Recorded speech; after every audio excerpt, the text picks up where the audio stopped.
Mr Chair. Clayton Cosgrove. Thank you, Mr Speaker. All I can say about that previous contribution is I was chloroformed by that speech. Absolutely. Sir, this bill does a number of things that make... What's wrong with chloroform?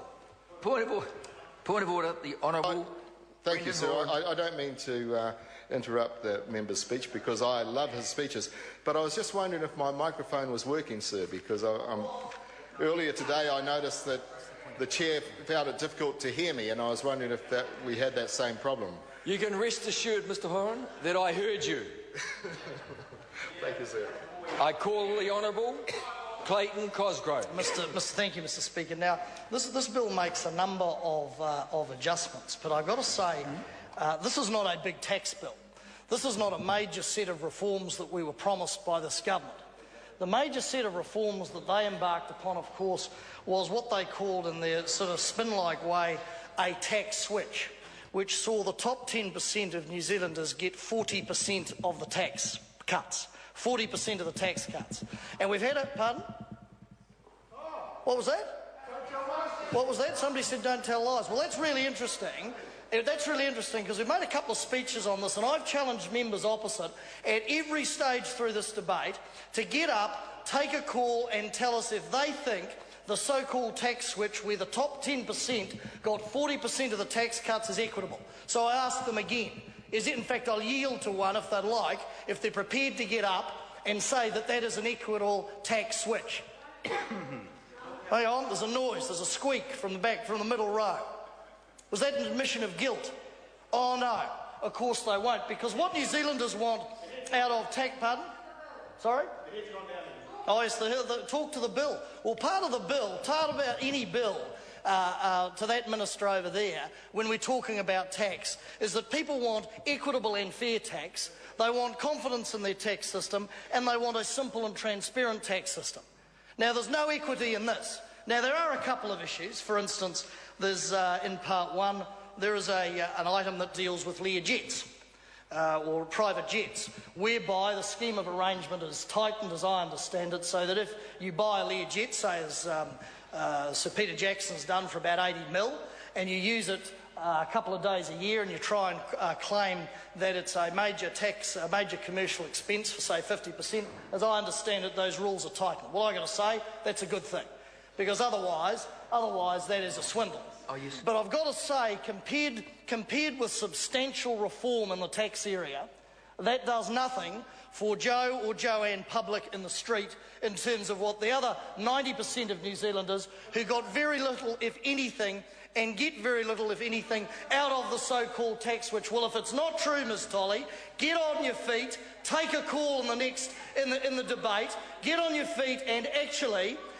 justify it.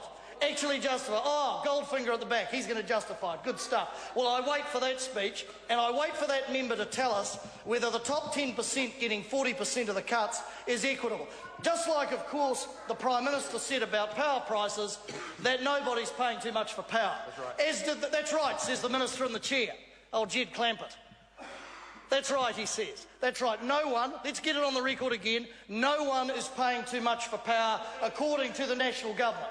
But I asked that minister in a select committee, I said, can you tell us at what point you believe if power prices go up, at what point they would be paying too much for power?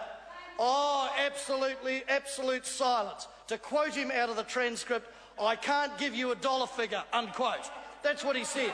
So they can't justify their position now. No one believes them as people get their first set of power bills in the cold and dreary weather, sir, not to mention the tax reductions and the tax breaks that they are not getting because of the inequity of the so-called tax switch.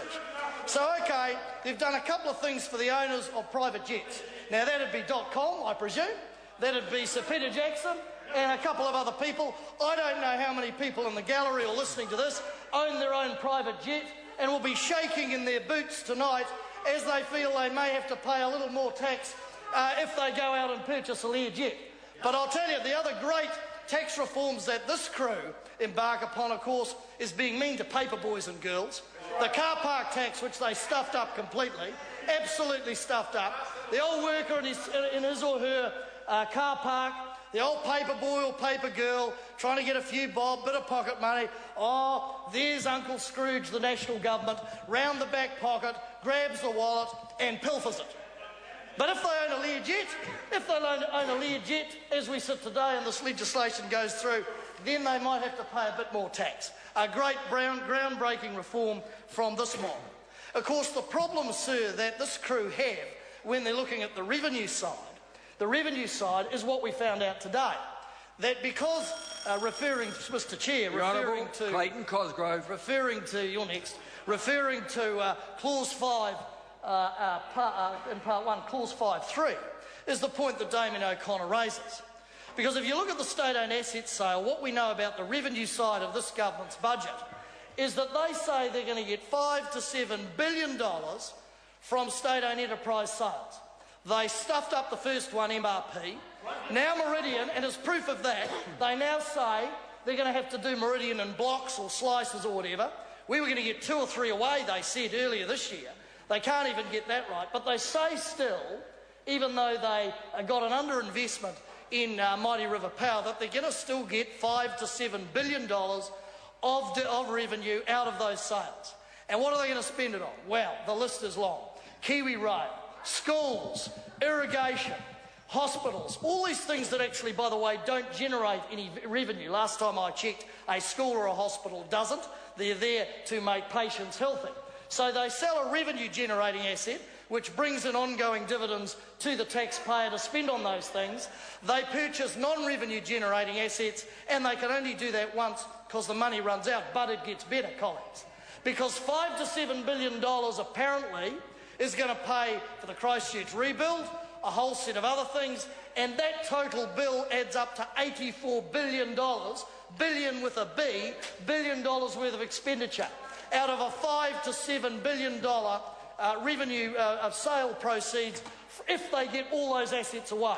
So to quote the Prime Minister's favourite phrase, I say to those opposite, show us the money, because there is a big gap, sir, and a big hole in the fiscals that this government puts forward. And that is why you'd think that actually makes some substantive reform, not just the odd Learjet or private jet, sir, as they're doing here, not just Clause 5, Number 3, of course, in here, sir, in respect of the dividends from the sale. And I asked the Minister the same question that Damien O'Connor. I see Jerry Brownlee's here. He is the 3rd most powerful man in New Zealand, according to the Christchurch Press. He will know the answer to this. Is Clause 5.3 going to affect the bonus shares, the loyalty bonus from the MRP sale? Any takers? Jerry, have a crack? All your fingers and toes? No. No, of course. No, they won't answer that. They don't know. They don't know. All your fingers and toes, Jerry. Try that. Count up. You know, I'm sure he bought some shares. He may get part of the loyalty scheme. He may be able to tell us if 5.3 actually impacts on that. And then, of course, sir, finally, sir, we have the GST. We have the tinkering with GST and some adjustments. What we don't have here is the Prime Minister or Jerry Brownlee or the Minister and the Chair getting up and apologising to the people of New Zealand as to why the National Party lied to them, and they did, and went back on their word in respect of the increase in GST. Sir, this is not the brave new world that we were promised by the National Party or the brighter future. This is fiscal piffle. I call the Honourable Member Paul Goldsmith. Thank you.